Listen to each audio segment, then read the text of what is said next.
Hello, Dimsdale. I'm Jet You Betcha with today's editorial, which technically makes it a Jetatorial. The FAA is investigating a near miss at Los Angeles International Airport on December 27th, where a private jet carrying the Gonzaga University men's basketball team nearly crossed a runway as a Delta flight was taking off.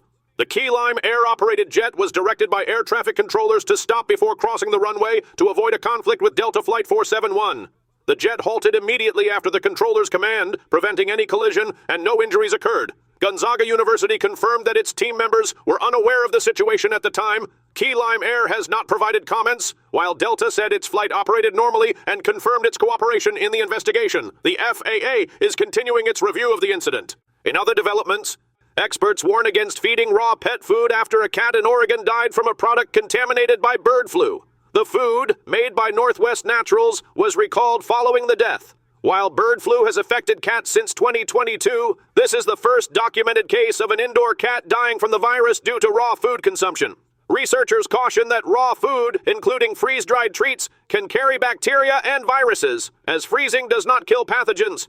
The FDA is investigating bird flu cases in cats across several states, advising pet owners to avoid feeding raw foods from potentially infected sources. Experts advise that keeping cats indoors can significantly reduce their risk of contracting bird flu. To further reduce the risk, pet owners should prevent cats from hunting wild birds, as they can carry the virus. More cases of bird flu-related cat deaths are likely. In other updates, a shooting at a Bronx convenience store left 6 injured, including a 40-year-old mother and her 12-year-old daughter. The incident occurred when 2 gunmen opened fire on a group outside the store, prompting some targets to flee inside. One target used the mother as a human shield, resulting in her being shot in the stomach, while her daughter suffered a leg wound. 4 men, aged 18 to 21, were also injured. The shooters, described as wearing a black Nike sweatsuit and a gray hoodie, fled the scene. NYPD is investigating the motive, with crime statistics showing a decrease in shootings citywide. Witnesses described the attack as reckless, with fears of safety lingering in the neighborhood.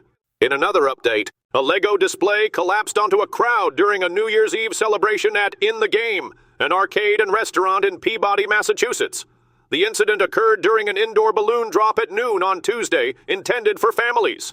The display, placed on a 12-foot ledge, fell onto the crowd below, injuring 10 people, including 4 adults and 6 children. All injuries were minor, mostly cuts and scrapes. 4 injured individuals were taken to Salem Hospital, while 4 others went to Lehigh Medical Center and 2 refused treatment. Eyewitness Keegan O'Blanese, 13, described the scene as chaotic, with ambulances and fire trucks arriving. In the game's management is cooperating with authorities on the matter. From all of us here, stay classy, Dimsdale.